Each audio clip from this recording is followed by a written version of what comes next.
পূর্ণতা দাঁড়িয়ে আছে প্রভাতের রুমের সামনে। দরজায় নক করতে লজ্জাবোধ করছে। তখন তো খুব বলল ও কিছুই বুঝিনি, এসব বলে চলে গেল। আর এখন যে পরে আবার এসেছে, কিন্তু ও নিজের উত্তেজনা দমিয়ে রাখতে পারছে না।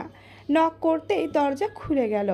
ভেবেছিল প্রভাত হয়তো ঘুমিয়ে পড়েছে, কিন্তু প্রভাত এখনো লাইট জ্বালিয়ে বসেছিল। 12টা বেজে গেছে, ঘুমাননি? এত রাতে তুমি এখানে কি করছো? ঘুমাওনি কেন? পূর্ণতা মিনমিন করে বলল, আমি তো এতক্ষণ অঙ্ক করছিলাম। প্রভাত কপাল কুঁচকে বলল, তুমি এত মনোযোগী দেখে তো মনে হয়নি। পূর্ণতা খাতা এগিয়ে দিয়ে ভয় ভয়ে চোখে তাকিয়ে আছে প্রভাতের দিকে, তারপর আমতা আমতা করে জিজ্ঞেস করলো, হয়নি? তখন যে বললে বোঝুনি, এখন পারলে কিভাবে? কি জানি, তখন মনে হচ্ছিল পারবো না, কিন্তু রুমে গিয়ে ট্রাই করার পর দেখি পেরে গেলাম। হয়েছে নাকি উত্তেজনা আর তর সইছিল না, তাই আপনাকে ডিস্টার্ব করতে চলে আসলাম। প্রভাত ভেরি গুড বলে রুমে গিয়ে ব্যাগ থেকে একটা চকলেট এনে পূর্ণতার হাতে দিল। স্টুডেন্ট একদিনেই এত মনোযোগী হয়েছে, চকলেট না দিলে কি হয়? পূর্ণতা চকলেট হাতে নিয়ে প্রভাতের দিকে হাঁ করে তাকিয়ে আছে।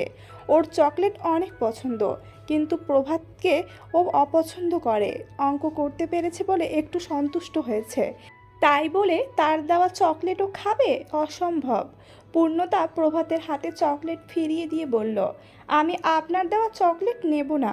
প্রভাত ভুরু কুঁচকে বলল, না নেওয়ার কারণ? পূর্ণতা নিজের হাস্য উজ্জ্বল মুখটা নিমিষে গম্ভীর করে কাট কাট গলায় জবাব দিল, কারণ আমি আপনাকে অপছন্দ করি। অপছন্দ করার কারণ?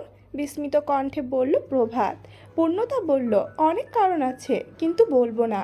তুমি আমাকে এত অপছন্দ করো, তাহলে আমার কাছে পড়তে এসেছিলে কেন? পূর্ণতা প্রভাতের দিকে চেয়ে বলল, আপনি আমাকে পড়াতে রাজি ছিলেন না, সেটা আমার আত্মসম্মানে লেগেছিল।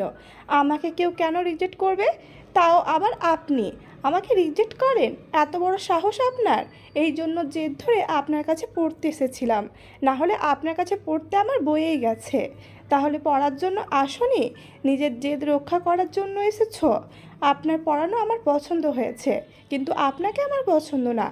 এই জন্য আমি আপনার কাছে পড়ব, কিন্তু পড়ার বাইরে আমি আপনাকে অপছন্দই করি। যাই হোক, আমি তোমার টিচার হয়ে চকলেট দিয়েছি, এটা নিতে পারো। প্রভাত তোমাকে চকলেট দেবে না, সেও তোমাকে অপছন্দ করে। পূর্ণতা চোখ বড় বড় করে প্রভাতের দিকে তাকালো। মুখের ওপর ওকে অপছন্দ করে বলে দিল, আপনার আমাকে অপছন্দ কেন? যে আমাকে অপছন্দ করে আমিও তাকে অপছন্দ করি, আর যে আমাকে ভালোবাসে আমিও তাকে ভালোবাসি। নিজে অপছন্দ করে সেটা যথেষ্ট, গর্বের সাথে বলতে পারলো পূর্ণতা। কিন্তু ওকে অপছন্দ করে এটা মুখের ওপর বলে দিল চ্যাটাং করে, এইটা পূর্ণতার খুব অপমানে লাগলো।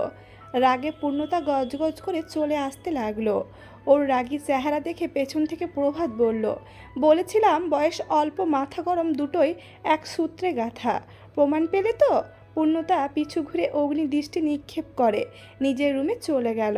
আর পিছু থেকে প্রভাত হাসতে লাগলো।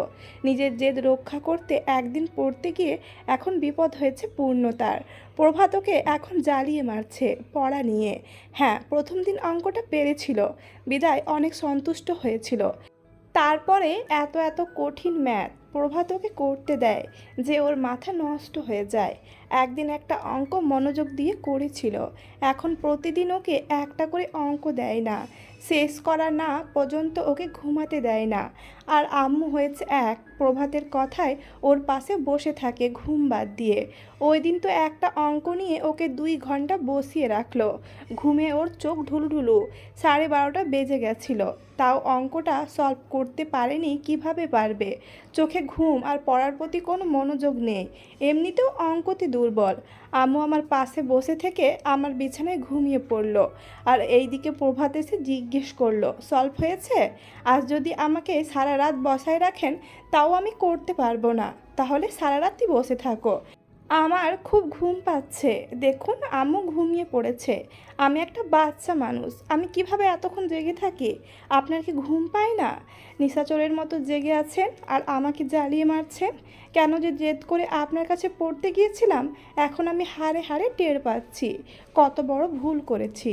প্রভাত বলল, ভুলের মাসুল তো তোমাকে দিতেই হবে পূর্ণতা। ওয়েট, তোমার ঘুম তাড়ানোর ব্যবস্থা করতেছি। বলেই প্রভাত চলে গেল। আর পূর্ণতা গালে হাত দিয়ে চোখ বন্ধ করে রইল। একটু পরে প্রভাত পূর্ণতার সামনে একটা চায়ের কাপ রেখে বলল, চা খাও, মাথা ঠান্ডা করো। পূর্ণতা কাঁদো কাঁদো চোখে তাকালো প্রভাতের দিকে। তারপর বলল, আপনি আমাকে ইচ্ছে করে শাস্তি দিচ্ছেন তাই না? আমি আপনার শার্ট নষ্ট করেছি, প্যান্ট কেটেছি, এই জন্য আপনি এইসব করছেন তাই না? আমি আপনাকে শার্ট কিনে দেব, প্যান্ট কিনে দেব, প্রমিস। ঘুমাতে দিন। আচ্ছা, ঘুমিয়ে যাও, আমি চলে যাই। আম্মুর কাছে কিন্তু আবার সকালে বিচার দেবেন না। কেবল মাত্র আব্বুকে ফেলের কথাটা বলবে বলে আমি এত কিছু সহ্য করছি। না হলে আমাকে দিয়ে আপনি এসব করাতে পারতেন না। মরে গেলেও আমি করতাম না। আচ্ছা, আজকের জন্য মাফ করলাম। আর কথাটা সত্যি বলেছ। তুমি আমার শার্ট প্যান্ট নষ্ট করার জন্যই আমি তোমাকে এই শাস্তিটা দিলাম। আজকে না হলে একটা অঙ্ক তুমি একদিন কেন 3 দিন করলেও আমার কোনো সমস্যা ছিল না। আমার ফেভারিট শার্টটা যখন রঙে রাঙিয়ে দিয়েছ, তখন মন চাইছিল তোমাকে ওই ছাদ থেকে টুক করে নিচে ফেলে দিই। আর যখন দেখলাম আমার ব্র্যান্ডেড প্যান্টটা তুমি কুচি কুচি করে কেটেছ, মন চাচ্ছিল তোমাকেও এমন কুচি কুচি করে কাটি। পূর্ণতার নাক খুঁচিয়ে বলল, কি ডেঞ্জারাস চিন্তা ভাবনা, মাই গড! শুনে কেমন গা ছমছম করছে। তোমার ফেভারিট হিজাবটা আমার কাছে আছে, পূর্ণতা, ওটা তুমি আর পাবে না। এবার চা খেয়ে মাথা ব্যথা কমিয়ে ঘুমিয়ে যাও। প্রভাত চলে গেল। পূর্ণতা আর চা খেলো না। এটা খেলে আর ঘুম আসবে না, কিন্তু মাথা ব্যথা করছে, খাওয়া দরকার ছিল। ও চা টেবিলের ওপর রেখে নিদ্রায় ডুবে গেল। পরের দিন পূর্ণতা কলেজ থেকে ফেরার পথে কফি হাউসে দেখলো প্রভাত একটা মেয়েকে নিয়ে বসে আছে, কফি খাচ্ছে আর আড্ডা দিচ্ছে। পূর্ণতা রিস্কা থেকে নেমে গেল আর প্রভাতের গার্লফ্রেন্ড ভেবে টিচ করতে গেল। কি বলে সম্বোধন করবে ভাবতে ভাবতে ভাবলো স্যার বলে সম্বোধন করবে। প্রভাত পূর্ণতাকে দেখে চমকে উঠল। পূর্ণতা দাঁতের পাটটি বের করে হেসে বলল, স্যার কেমন আছেন? পূর্ণতা, তুমি এখানে কি করছো? প্রভাত অবাক কণ্ঠে বলল। পূর্ণতা ওর স্কুলের দিকে হাতের ইশারা করে বলল, স্যার আপনি হয়তো ভুলে গেছেন, ওইটা আমার স্কুল। আর এখন ছুটির সময়। সে তো বুঝলাম, এখানে এসেছো কেন? পূর্ণতা প্রভাতের পাশে বসে থাকা মেয়েটির দিকে তাকিয়ে বলল, স্যার আপনার গার্লফ্রেন্ডকে দেখতে এসেছি।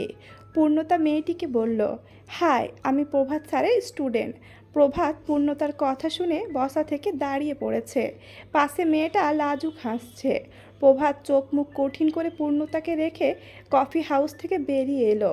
এদিকে পূর্ণতা মেয়েটির নাম কি, বাসা কই, সব কিছু তদন্ত করবে ভাবছিল। তখনই দেখলো প্রভাত গটগট করে বেরিয়ে যাচ্ছে। পূর্ণতা অবাক হয়ে দৌড়ে প্রভাতের পিছু নিল। এদিকে বসে থাকা মেয়েটা মুখ গোমড়া করে তাকিয়ে আছে প্রভাতের যাওয়ার দিকে। কয়েকদিন ধরে প্রভাত ওইখানে কফি খেতে আসে আর মেয়েটা প্রতিদিনই ওকে ফলো করে। আজকে সাহস করে প্রভাতের সাথে এসে কথা বলে, একটু ভাব জমাতে চাইছিল, কিন্তু পূর্ণতার জন্য সব কিছুই নষ্ট হয়ে গেল। পূর্ণতা প্রভাতের কাছে দৌড়ে এসে ওর পাশাপাশি হেঁটে হাঁপানো গলায় বলল, ভয়ে পালিয়ে আসলেন তাই না? আপনিও আমাকে ভয় পান? বাহ পূর্ণতা, তুই তো অনেক মানুষের ভয়ের কারণ হয়ে যাচ্ছিস। প্রভাত দাঁতে দাঁত চেপে ওর দিকে চেয়ে বলল, বেয়াদবের মতো ওইখানে গিয়ে বললে কেন গার্লফ্রেন্ড দেখতে এসেছি? তুমি আমার গার্লফ্রেন্ড কোথায় পেলে? পূর্ণতা চমকানো গলায় বলল, আপনার পাশে বসেছিল ওই সুন্দরী মেয়েটা। সুন্দরী বলা চলে না, আমার থেকে কম সুন্দর। যাই হোক, ওই মেয়েটা আপনার গার্লফ্রেন্ড না? রাস্তাঘাটে যাকে দেখবে সেই কি আমার গার্লফ্রেন্ড হয়ে যাবে? পূর্ণতা মুখ কালো করে বলল, সবাইকে কোথায় বললাম? উনি তো আপনার পাশে বসেছিল। বাপরে, যেভাবে কথা বলছিলেন, যে কেউ দেখলে গার্লফ্রেন্ড বয়ফ্রেন্ড মনে করবে। এইটুকু মেয়ে তুমি গার্লফ্রেন্ড বয়ফ্রেন্ডে কি বোঝো? তো আপনার আমাকে কচি খুকি মনে হয়? আমি কিছুই বুঝবো না? বুঝি বুঝি, সবই বুঝি, বুঝলেন? আমাকে এতটা বোকা ভাববেন না। ছোট হতে পারি, কিন্তু বুদ্ধিতে বড়দেরকে ছাড়িয়ে যায়। প্রভাত পূর্ণতার মাথায় গাঁটটা মেরে বলল, হ্যাঁ দেখলাম তো, কত বুদ্ধি, হাঁটুর নিচে বুদ্ধি তোমার। চিনি না জানি না এক মেয়ে কথা বলতে আসলো, তাকে তুমি আমার গার্লফ্রেন্ড বানিয়ে দিলে। তো আপনার গার্লফ্রেন্ড নাই? অবাক বিস্মিত সুরে বলল পূর্ণতা। না। প্রভাতের না শুনে পূর্ণতা আকাশ থেকে পড়া কণ্ঠে বলল, হায় হায়, বলেন কি? এত বড় ছেলে আপনি আর আপনার কিনা গার্লফ্রেন্ড নেই, তাও পড়েন ঢাকা বিশ্ববিদ্যালয়ে। আপনার তো 4-5টা গার্লফ্রেন্ড হওয়া দরকার। দেখতেও তো মাশাআল্লাহ ভালোই আছেন।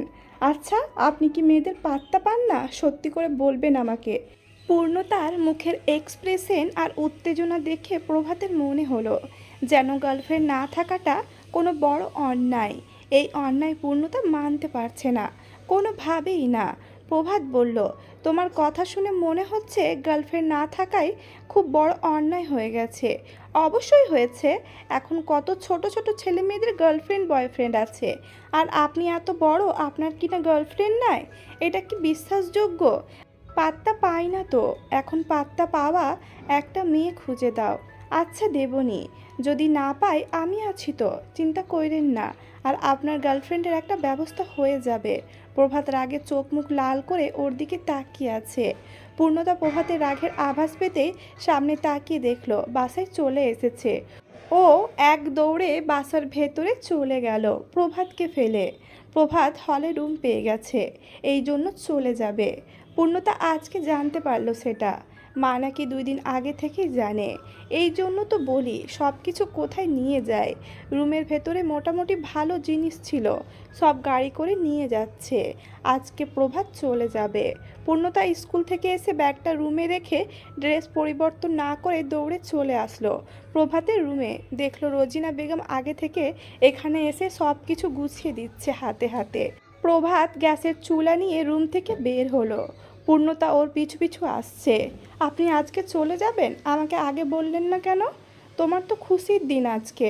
আমি তোমাকে আগে এত খুশি দিতে চাইছিলাম না, এই জন্যই বলিনি। আমার খুশির দিন কেন? তোমার অপছন্দের মানুষটা চলে যাচ্ছে, এবার তুমি শান্তিতে তোমার বাসায় থাকতে পারবে। আরে এসব তো মজা করে বলতাম, এতটা অপছন্দ করি নাকি? এখন আমাকে পড়াবে কে? আপনার কাছে পড়ে তো অনেক অঙ্ক শিখে গেছি, এখন তো আবার আগের মতন সব ভুলে যাব। তার মানে বলছো তুমি আমাকে অপছন্দ করো না? বাদ দিন তো ওসব। আপনি যে আজকে চলে যাচ্ছেন, আমাকে আগে বলেননি কেন? প্রভাত গ্যাসের চুলা গাড়িতে রেখে পূর্ণতার দিকে তাকিয়ে বলল, স্কুল ড্রেস পরিবর্তন করো, আজ ফ্রেশ হয়ে যাও। কথা এড়িয়ে যাচ্ছেন কেন? বললামই তো আমি চলে যাব, শুনলে তুমি তো অনেক খুশি হতে, এই জন্যই বলিনি। পূর্ণতা মন খারাপ করে এভাবে প্রভাতের পিছু পিছু ঘুরতে লাগলো আর প্রভাতকে কথা বলে জ্বালিয়ে মারল। প্রভাত উত্তর দিচ্ছে তো দিচ্ছে না। পূর্ণতার মনটা নিমিষেই খারাপ হয়ে গেছে প্রভাত চলে যাবে শুনে, কিন্তু পূর্ণতার খারাপ লাগাটা প্রকাশ করতে পারছে না। যাওয়ার আগে প্রভাত একটা কথাই বলে গেল, তোমার হিজাবটা নিয়ে গেলাম পূর্ণতা, এটা আমাকে তোমার কথা মনে করাবে। পূর্ণতা তখন বোকা কণ্ঠে বলল, আমাকে তো আপনি অপছন্দ করেন, আমার কথা মনে করে কি করবেন? আমার হিজাবটা আমাকে ফিরিয়ে দিয়ে যান। তুমি কি আমাকে অপছন্দ করো? কয়েকদিন আগেও পূর্ণতা মুখের ওপর স্বীকার করলেও এখন বলল, না তাহলে আমিও করি না। আমি তোমাকে বলেছি তো, অপর পক্ষ থেকে যা পাই আমি সেটাই ফিরিয়ে দেওয়ার চেষ্টা করি। আর তোমার কথা কেন মনে করব, সেটা আবার যখন দেখা হবে তখন বলবো।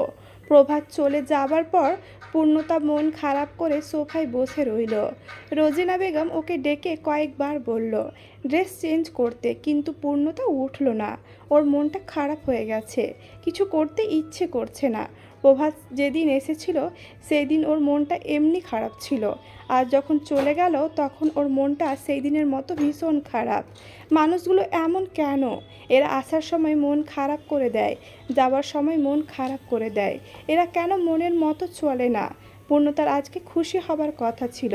প্রভাত আসার পর থেকে যেভাবে তাড়ানোর চিন্তা ভাবনা করেছে, যা সব অপমান করেছে, কিন্তু তার চলে যাওয়ায় কেন ওর বুকে ব্যথা করছে। প্রভাতের সাথে পূর্ণতার তারপরে দেখা হলো 1 মাস বাদে। এই দেখা হওয়াটা নিয়ে পূর্ণতা অনেক কষ্ট করেছে। প্রভাত যখন বাসায় এসেছিল তখন ওকে কিভাবে তাড়াবে সেই নিয়ে যতটা না কষ্ট করেছে, তার থেকে দ্বিগুণ কষ্ট করেছে প্রভাতের সাথে কিভাবে একবার কথা বলা যায়, একবার দেখা করা যায়, সেই চিন্তা করে। এই 1 মাসে প্রভাতকে এত বেশি মিস করেছে পূর্ণতা, বুঝতে পেরেছে মানুষটা তার অভ্যাসে পরিণত হয়েছে। সব সময় ঝগড়া করা, বিরক্ত করা, জ্বালানো যেন একটা অভ্যাসে পরিণত হয়েছে। ওর এই মন খারাপ। এই মিস করাটা যখন ওর বন্ধু বান্ধব শোনে তখন বলে তুই প্রেমে পড়েছিস। পূর্ণতার নিজেও কেন জানি মনে হয় প্রভাতের প্রেমে পড়েছে। যখন প্রভাত ওর কাছে ছিল কখনো প্রভাতকে ওর কাছে সুন্দর মনে হয়নি, কিন্তু এখন মনে হয় শ্যাম বর্ণের ওই পুরুষটার থেকে সুন্দর পুরুষ এই পৃথিবীতে আর দুটো নেই। এই পুরুষটা শুধু ওর, যাকে ও জ্বালাবে, বিরক্ত করবে, যার সাথে প্রচুর ঝগড়া করবে, আবার দিন শেষে যে ওকে এত এত ভালোবাসা দিবে। ভালোবাসার কথা মনে হলেই পূর্ণতা লজ্জায় লাল হয়ে ওঠে। পূর্ণতা রোজিনা বেগমের কাছে গিয়ে আবদার করলো ওর কয়েকদিন পরে টেস্ট পরীক্ষা, তারপরে এসএসসি পরীক্ষা। প্রভাতের কাছে পড়ে ওর অনেক উন্নতি হয়েছিল, কিন্তু এখন আগের মতো ড্যামেজ হয়ে যাচ্ছে ওর ব্রেন। প্রভাতের কাছে যদি পরীক্ষা পর্যন্ত পড়া যেত অনেক ভালো হতো। ওর মাকে রাজি করাতে লাগলো এই বলে যেভাবেই হোক প্রভাতের কাছে পড়ার ব্যবস্থাটা যেন করে দেয়। পূর্ণতার মা তো এসব শুনে সাথে সাথে রাজি হয়ে গেল, কারণ তার অনেক পছন্দের প্রভাত। তিনি প্রভাতকে বাসায় ইনভাইট করলো। এক সপ্তাহ পর প্রভাত শুক্রবারে ওদের বাসায় আসবে বলল। পূর্ণতা প্রভাত আসবে শুনে লজ্জা পেতে লাগলো। আগে যখন প্রভাতের সাথে দেখা হয়েছে, ঝগড়া হয়েছে, তখন ওর মনে কোনো অনুভূতি ছিল না, কিন্তু এখন এই 1 মাসে ওর ছোট্ট মনটায় প্রভাত আস্তে পিস্তে ছড়িয়ে গেছে, ভালোবাসে তাকে।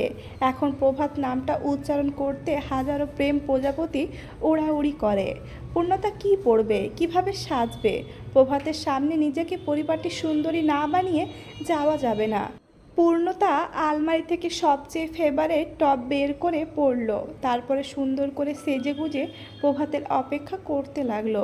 এদিকে রোজিনা বেগম মেয়েকে নতুন জামা পরে সেজেগুজে ঘুরতে দেখে কপাল কুঁচকে রইল। জিজ্ঞেস করলো এত সাজগোজ কেন? পূর্ণতা বলল এমনি সাজতে ইচ্ছে করলো, ভাবছি কয়েকটা ছবি তুলি, আব্বুকে পাঠাবো। আব্বু অনেক দিন ধরে আসে না, এই জন্য ওর আব্বু মাঝে মাঝেই পূর্ণতার ছবি চায়। পূর্ণতা খুব একটা ভিডিও কলে কথা বলে না ওর আব্বুর সাথে। রোজিনা বেগম শুনেই ফোন নিয়ে এসে মেয়ের ফটাফট কয়েকটা ছবি তুলতে লাগলো। তখনই কলিং বেল বেজে উঠল। পূর্ণতার ছবি তোলা বাদ দিয়ে দৌড়ে চলে গেল দরজা খুলতে। প্রভাত প্রথম দিনের মতো মোটা ফ্রেমের একটা চশমা পরে এসেছে, ঢোলা ঢালা চেক শার্ট। প্রথম দিন পূর্ণতার ছেলেটাকে দেখে যতটা আনস্মার্ট আর অপছন্দ হয়েছিল, আজকে ফের দেখে পূর্ণতা মুগ্ধ হলো। প্রভাতের সব কিছু যেন ওকে মুগ্ধ করলো। ওই চশমা, ওই ঢোলা ঢালা শার্ট, সব যেন পারফেক্ট। প্রভাত অনেক লম্বা, গায়ের রং শ্যাম বর্ণের। ওর মনে হলো ছেলেদের এই গায়ের রংটাই পারফেক্ট। প্রভাতের মুখের দিকে তাকিয়ে পূর্ণতা লাজুক হেসে বলল কেমন আছে? ভালো, তুমি কেমন আছো? ভালো, ভেতরে আসুন। প্রভাত পূর্ণতার দিকে কয়েক পলক তাকিয়ে থেকে ভেতরে এসে বসলো। পূর্ণতা প্রভাতের পাশে এসে দাঁড়ালো। রোজিনা বেগম হালকা চা নাস্তা এনে প্রভাতের পাশে বসলো। কতদিন হয়ে গেল চলে গেছো, আর তো দেখা সাক্ষাৎ নাই। হ্যাঁ আন্টি, এদিকে আর আসা হয় না, আসলে আপনার সাথে দেখা করে যেতাম, পড়াশোনা নিয়ে অনেক বিজি থাকি। বুঝি তো, তুমি তো আর আমার মেয়ের মতো ফাঁকিবাজ নয়। পূর্ণতা অন্যদিন হলে হয়তো মায়ের কথা শুনে রাগ জেদ দেখিয়ে চলে যেত, কিন্তু আজকে আর মায়ের কথা রাখলো না। ওর মায়ের কথায় ধ্যান নেই। ও প্রভাতের দিকে এক দৃষ্টিতে তাকিয়ে আছে, আর লজ্জায় লাল নীল হচ্ছে। পছন্দের মানুষকে দেখার মাঝেও যে কি শান্তি, তা আজকেও প্রভাতের দিকে তাকিয়ে থেকে অনুভব করছে। কয়েকটা কথাবার্তা বলে রোজিনা বেগম পূর্ণতাকে পড়ানোর কথাটা আবার বলল। 1 ঘন্টা সময় নিয়ে যেন পূর্ণতাকে একটু পড়ায়। প্রভাত সঙ্গে সঙ্গে রাজি হয়ে গেল। ছেলেটা আগেরবার বাসায় থেকেও পড়াতে রাজি হচ্ছিল না, এবার তো বাসায় নাই। এখন রাজি হবে নাকি টেনশনে ছিল রোজিনা বেগম, কিন্তু রাজি হওয়াতে অবাক হলো। সন্ধ্যায় প্রভাত বলে গেল পূর্ণতাকে 5টা থেকে 6টা পর্যন্ত 1 ঘন্টা পড়াবে। পূর্ণতা প্রভাতের পিছু পিছু বাসার বাইরে এসে ফিসফিস করে জিজ্ঞেস করলো আপনি কিছু বলতে চাইছিলেন? প্রভাত কপাল কুঁচকে বলল কি? চলে যাওয়ার দিন না বলে গেলেন পরের বার দেখা হলে বলবেন, কেন মিস করবেন? কই, আমি তো তোমাকে মিস করিনি। পূর্ণতা অভিমানী কণ্ঠে বলল। সত্যি একটুও মিস করেননি? প্রভাত বলল না তো, তোমাকে মিস করব কেন? যে পরিমাণ জ্বালিয়েছো আমাকে, এখন তো শান্তিতে আছি, জ্বালানোর কেউ নেই। পূর্ণতা মন খারাপ করে ওর দিকে তাকিয়ে আছে। প্রভাত ওর মলিন মুখের দিকে তাকিয়ে বলল, আগামীকাল থেকে আমি তোমাকে জ্বালাতে পড়াতে চলে আসবো।